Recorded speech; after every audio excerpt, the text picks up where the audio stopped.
going on, everybody? It's Chaz with Homegrown How To. Welcome back to the channel. In this video I'm going to be installing a hose hydrant from Aquor. These hydrants are awesome. They are antifreeze. They make everything look really sleek, really cool. I'm pretty excited about this. So I'm going to be using some PEX pipe. I am down here in my unfinished basement, so this makes this process a lot easier for me. I've already made a video on one of these Aquor hydrants. That video was replacing an old hydrant with an Aquor hydrant. Again, a super simple process, especially if you've got an unfinished basement or easy access to the plumbing. What I'm going to be doing in this video is adding an Aquor hydrant to a blank area. So I don't have a hose spigot over here. I do want one in the corner of my house. And basically what I'll be doing is tapping into this cold water system here and running that pipe all the way down to the outside of my house over here. Alright, this is everything included in the Aquor box. You've got the hydrant itself, you've got a hose attachment. This is also what activates the water. So basically this sits flush against the wall. You take this and you give it a quarter turn inside of that hydrant, and that releases the pressure valve in there and the water will come out of there. Hose attaches onto here, and that's what filters the hose. To turn that off, you just give it a quarter turn out. That pressure system inside deactivates. This will be at about a 5-degree angle, so the water in there will trickle out, and that is kind of the antifreeze process of this. Also comes with some mounting hardware as well as your mounting bracket, which also has a gasket on there, so you don't have to worry about doing any sort of silicone or caulking or anything like that. Now you can upgrade and get different colors of face plates. They have like a matte black, a bronze, and a white, and I believe a silver. I'm just going to be using what came stock with it. And then you can also upgrade to a ball valve here, and this basically works the same. You insert that, give it a quarter turn, and then you can turn the water off or turn it on to activate. This is my water shutoff. I've already gone ahead and turned that off. You know it's off if the lever is perpendicular to the pipe. If the lever is parallel, that means water is flowing. No water is coming out of there. We should be good to go. And the location in which I want to install this hydrant is right next to the downspout here. And I'm going to eventually be taking this tree out because it's toast. Next spring I will probably take that out, and in place of that tree I probably will put one of those fancy hose reels. Before I blindly drill into the side of the house, I don't know if there's any wires or any sort of plumbing that is right there. So I'm going to go back down into the basement and just drill a pilot hole and then come back out and drill with the hole saw. Alright, so using this 1.5-inch hole. And I also do just want to kind of give a quick demo on this process here and also kind of test it out for myself. So what it'll do is you want to crimp these about 1/8 to 1/4 of an inch away from the fitting. And to get this from sliding around, I'm just going to kind of pinch that down just a tad. Then I'm going to open up this crimping tool. And you want that to be right in the center of the tool. And you're just going to crimp it down until that locks all the way.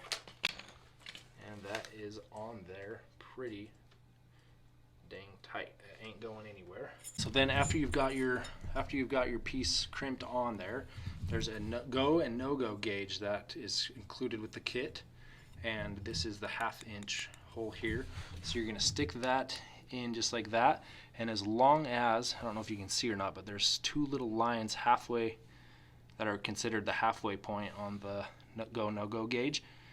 As long as those lines sit halfway between the crimp, you are good to go. If the crimp bottoms out completely, say if this was a 3/4 inch and I was able to touch that all the way to the bottom, then that means that is not a good crimp and the tool needs to be recalibrated. So this sits perfectly. You can see it's not bottomed out. It's sitting right in between the middle of those lines there. We are all set. Alright, so that hole is sawed out. I'm just going to dry fit this, just make sure everything's looking good. That looks awesome.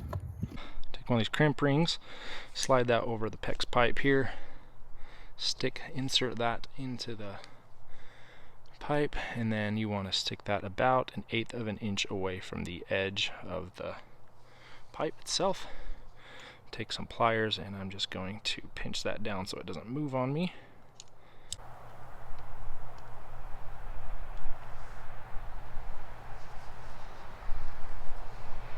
Down until those lock. Open that back up. And that thing ain't going anywhere. I want it to be about halfway through there, so there's a little bit of a gap there on top, so that is good to go. So with that PEX pipe attached to the Aquor hydrant, I'm going to go ahead and fish that line through.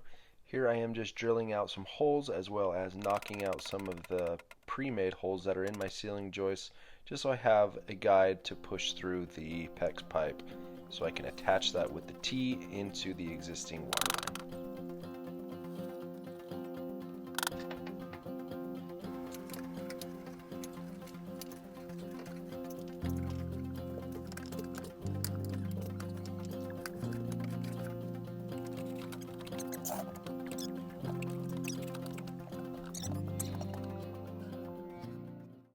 So now I did lose some daylight here, so I am going to be working a little bit in the dark. There is a little sticker template that comes with the kit so that you can drill out your holes easily. Stick that up on the wall, and if you're going to be using the masonry anchors, you're going to want to use a 1/4 inch drill bit. For me, I'm using the masonry anchors basically just as a guide so that the screws can go through the stucco without damaging it, so that they can easily penetrate the wood and give me a good base of support.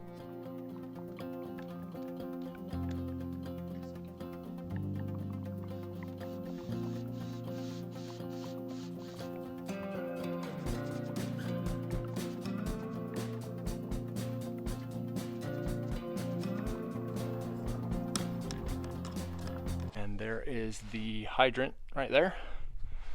So that makes a 90-degree turn, comes all the way down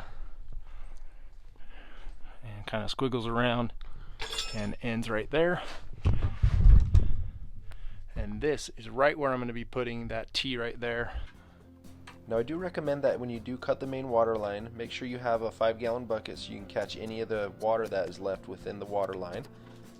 Here you can see a little bit of that kind of shoots out. There's really not much left in there, but it is significant enough that it can be a headache to clean up. Now I'm going to go ahead and fit the T on here. Get those copper rings right up next to about 1/8 of an inch away from the fitting. Go ahead and crimp those down with my pliers just so that those don't move around when I try to crimp them. Then take your crimp tool and crimp those down.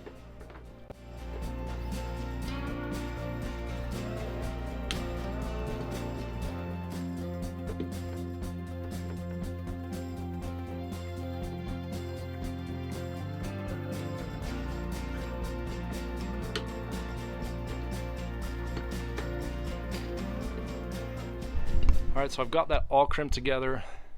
Everything is ready to go. I'm going to go ahead and turn the water back on and just kind of, then we'll run out and test these out a little bit. Back here in my utility room, I'm going to slowly turn this on. You